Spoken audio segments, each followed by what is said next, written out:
Salut YouTube, j'espère que ça va bien. Il y a un abonné qui a laissé un commentaire désirant savoir comment est-ce qu'on peut calculer le maximum de plusieurs champs.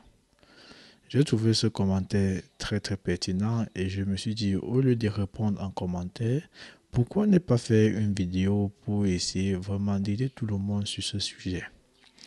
Dans cette vidéo, nous n'allons pas seulement calculer le maximum de plusieurs champs, mais nous verrons comment calculer le maximum, le minimum, la moyenne de plusieurs champs en fonction du contexte ou bien en fonction de l'opération. S'il s'agit d'une opération de lecture, c'est-à-dire le getList ou bien getSingleElement, nous verrons comment calculer le maximum, le minimum, la moyenne.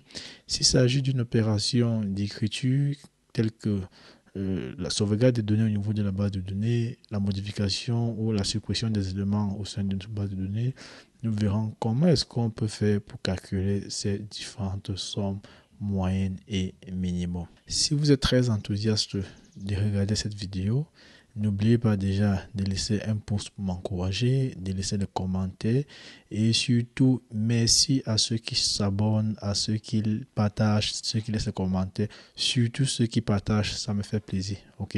Je suis vraiment ému. Allons voir comment ça marche les gars.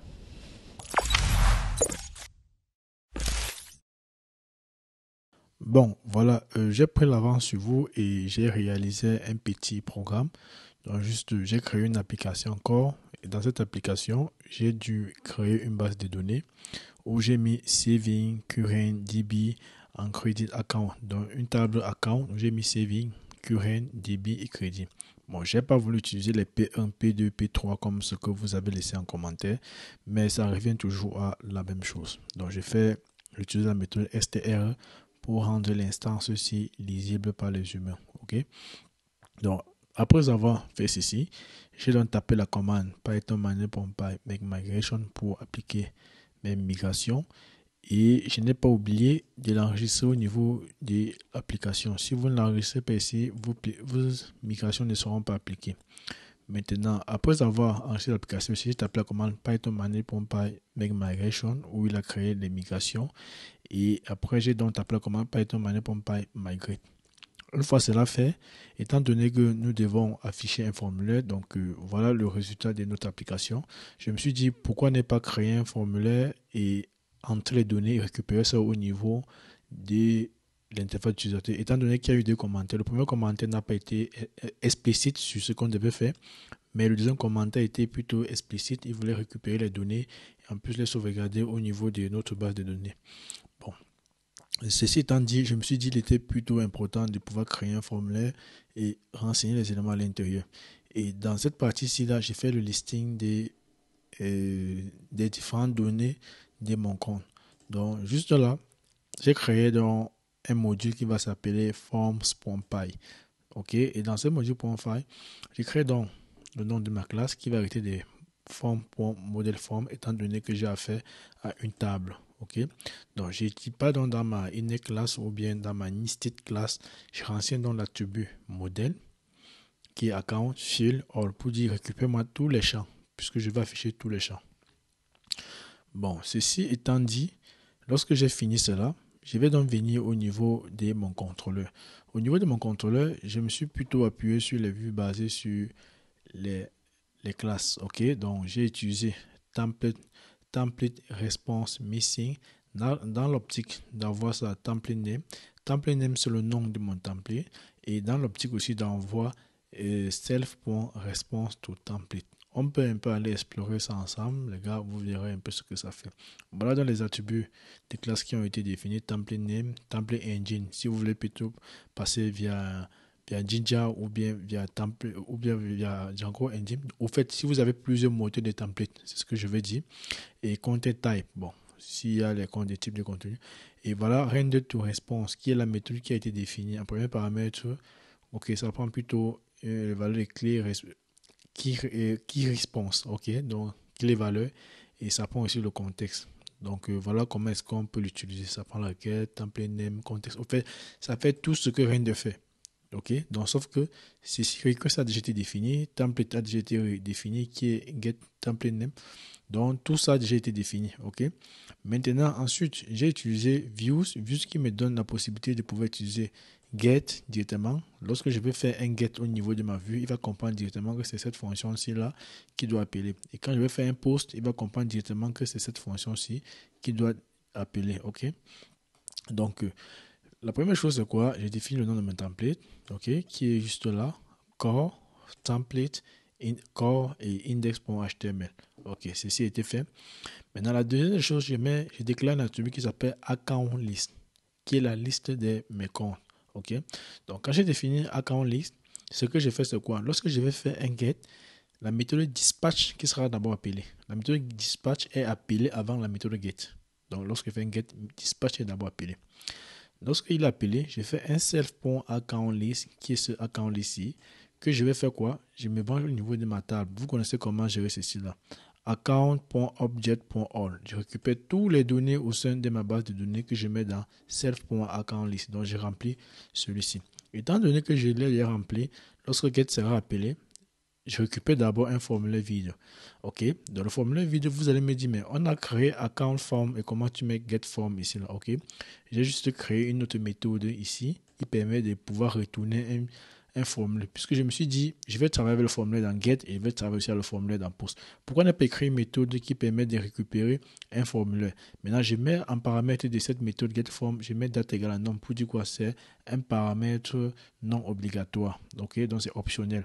Pour dire quoi? Si je suis dans la méthode get, renvoie-moi un formulaire vide. C'est par exemple laquelle data égale à none. Mais dans la mesure où je suis dans un formulaire post ou bien dans une méthode post, récupère-moi data et tu mets request ton post. Donc récupère de nos niveaux de mon formulaire et tu vas mettre dans data. Ok?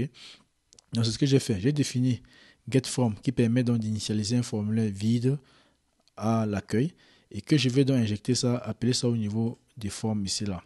Maintenant, j'ai fait quoi? Self.renderToResponse, qui était la méthode qui vient au niveau des templates response.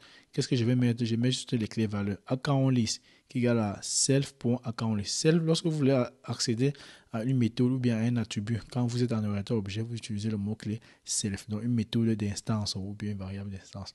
Maintenant, je récupère aussi le formulaire vide que je vais renseigner là, puisque Dispatch m'a déjà récupéré les données chargées dans AccountList. Et puis, je viens maintenant dans Form. Lorsque je soumets le formulaire, j'appelle ma méthode de getForm. Et dans getForm, qu'est-ce que j'ai fait? J'ai dit data égale la request don't post. Ce sont les données que je récupère au niveau de mon formulaire et que j'injecte dans Form. Maintenant, je vais vérifier si Form est valide. Si Form est valide, je vais sauvegarder et je redirige donc vers la page index qui est ma page d'accueil. Et si le formulaire n'est pas valide, il va me retourner la même page renderToResponse qui est la même chose que ce que nous avons en haut. Nous avons la liste de nos différentes tâches et nous avons form.form. Ok. Donc au niveau des URL, voilà l'URL que j'ai défini. Je n'ai rien mis ici parce que je veux que les choses s'affichent à l'accueil. Voilà index qui est dans le nom de la roue de redirection et que je suis venu intégrer ça directement au niveau d'ici là. Ok. Donc j'espère que tout est vraiment clair. La partie HTML, je n'ai rien fait de grave. J'ai juste importé Bootstrap depuis là. Et j'ai donc défini mon formulaire qui est form.asp. Si vous vous rappelez au niveau d'ici, lorsqu'on faisait un get, j'avais envoyé form comme la clé. C'est cette clé-là que j'ai récupérée au niveau d'ici. Et j'ai mis cross-site request forget token pour vérifier donc l'identité de celui qui envoie. Et j'ai mon bouton qui s'appelle save. Ici, je parviens à afficher dans la liste de tous les comptes. Ok, donc j'ai saving, QNDB et form. Étant donné que account list, je l'ai passé en contexte directement au niveau d'ici. Donc c'est la liste de nos comptes et j'ai mis dans cette clé. C'est cette clé-ci que je vais utiliser au niveau de mon template. Donc je boucle donc dessus. Je fais un for. Je pouvais imbriquer ça ceci, comme ceci pour que ce soit visible. Je dis que pour chaque compte dans la liste des comptes, affiche ma for loop compte permet de commencer compter à partir de 1. Si vous voulez compter à partir de 0, vous mettez là 0. Mais j'ai décidé de compter à partir de 1. Et ça affiche saving, QNDB et credit. Ok, voilà tout ce que mon programme fait pour l'instant, les gars. Ok, je vais sauvegarder. Maintenant, nous allons afficher, ou bien nous allons d'abord renvoyer une donnée au niveau de notre base de données pour vérifier si tout fonctionne. Donc là, je vais mettre carrément 56. Donc, je fasse 0. Je mets 56. Là, je peux mettre même 40. Ici, je peux mettre même 2. Ok, ici je peux mettre même 80 ou 90. Je vais faire un save. Quand j'ai fait un save, les gars, vous voyez, voilà ça qui s'est enregistré. Ça a commencé à compter à partir de 1. Maintenant, ce que nous allons faire, c'est quoi? Dans la première partie de cette vidéo, nous allons voir comment afficher le maximum ici là. Le maximum de tous ces champs. Ok, maximum. Et dans la deuxième partie de cette vidéo, nous allons voir comment renvoyer ces données au niveau du serveur et sauvegarder dans le maximum au niveau de la base de données. Ok, donc ce que je vais faire, c'est quoi? C'est, je viens là. Au niveau de mon code, je vais utiliser ce qu'on appelle les fonctions d'agrégation. Les fonctions d'agrégation sont présentes au niveau de Django. Ok, donc si je viens juste là, vous verrez là, il y a aggregate function qui sont là. Aggregate function. Ok, donc nous avons AVG, nous avons max, nous avons count pour compter, nous avons AVG pour calculer la moyenne, nous avons filtre pour filtrer avec Q, nous avons max pour le maximum, min pour le minimum.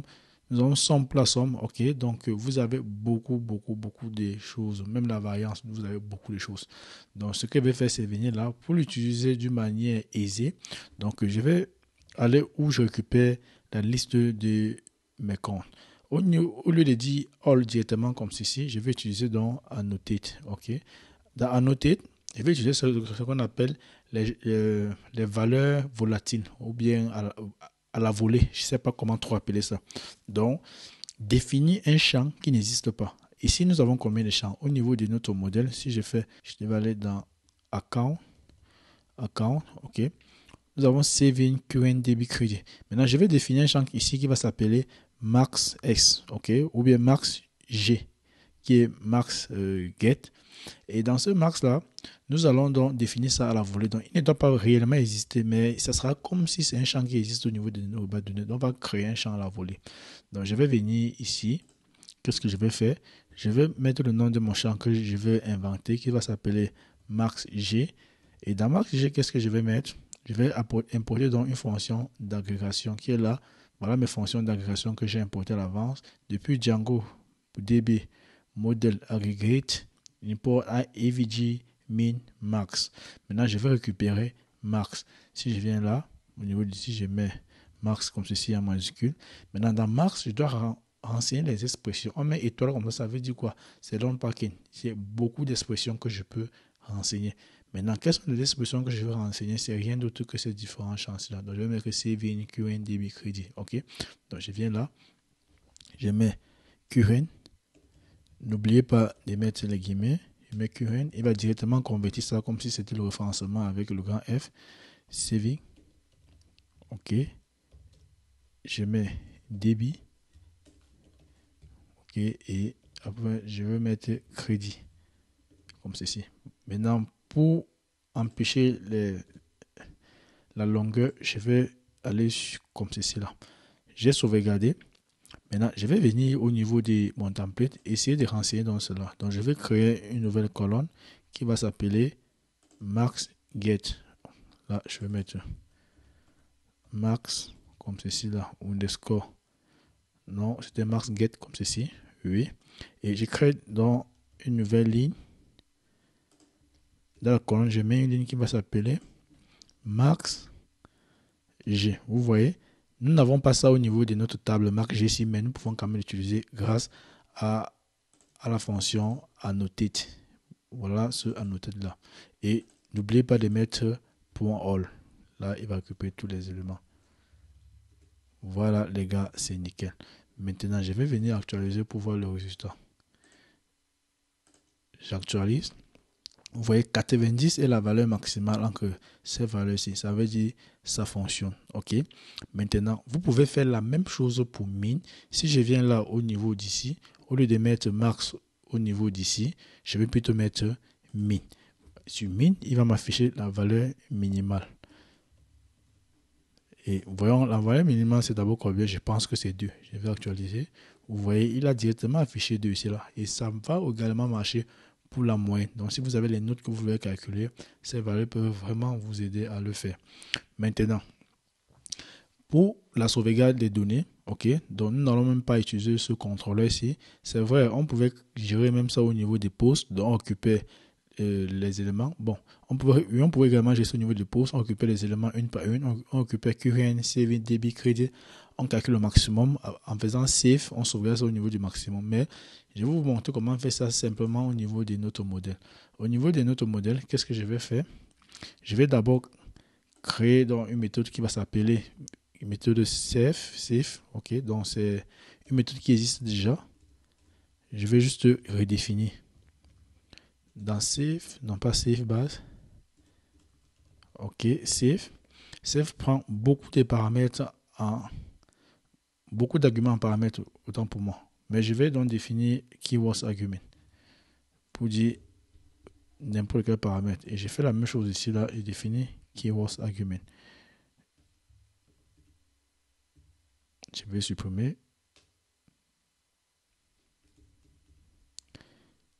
Keywords argument.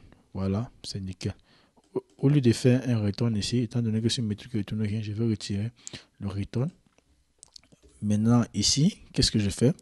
Je vais donc calculer max. Pour l'instant, je peux directement calculer max et je l'affiche. Donc, je vais venir là, je vais renseigner max. Max G. Maintenant, j'ai défini max G ici. Ici, j'ai défini aussi max G au niveau d'ici. Il y aura déjà quoi? Donc, il y aura une confusion. Donc, il y aurait une confusion. Donc, pour gérer les choses d'une manière beaucoup plus intéressante, je vais changer le nom ici. Donc, au lieu de max G, je vais mettre max P, qui peut être peut-être max post, qui serait égal à quoi? Model.integerField. Model.integerField. Et là, par défaut, je vais dire que ça vaut 0. Default.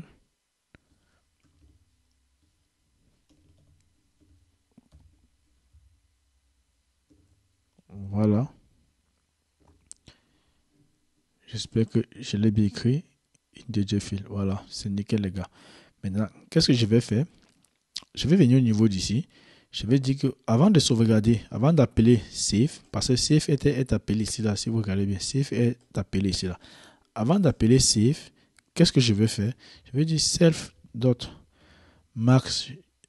p serait égal à quoi? Je peux appeler donc la fonction max de Python qui peut faire l'affaire, donc pas besoin de trop se saler. Je vais dire self.saving account, ok, virgule, je mets l'autre expression self.current account,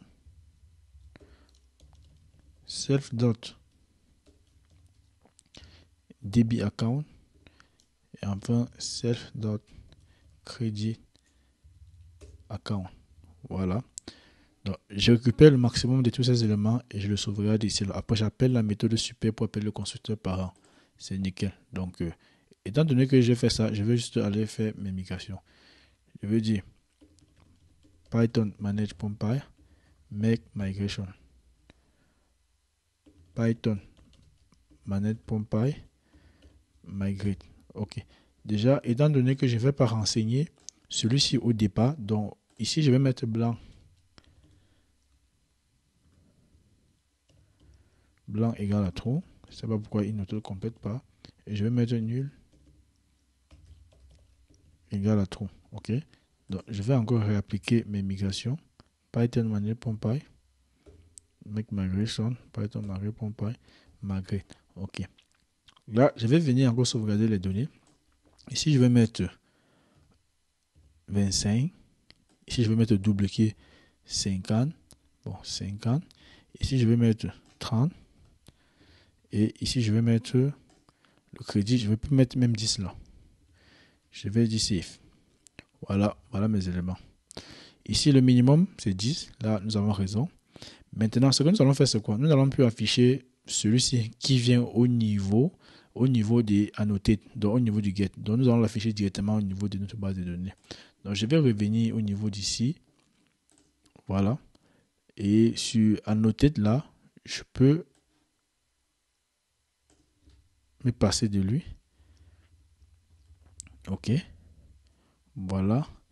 Maintenant, au niveau de mon code, qu'est-ce que je vais mettre? Ça, c'était max G. Je peux laisser max G ici.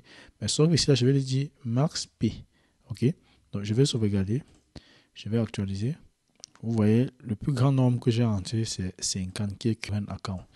Donc, j'espère que cette vidéo va vous aider et vous pouvez procéder de la même manière pour calculer le minimum, la somme, la moyenne. Pour calculer la moyenne, rien de plus compliqué. Vous faites ce que j'ai déjà fait.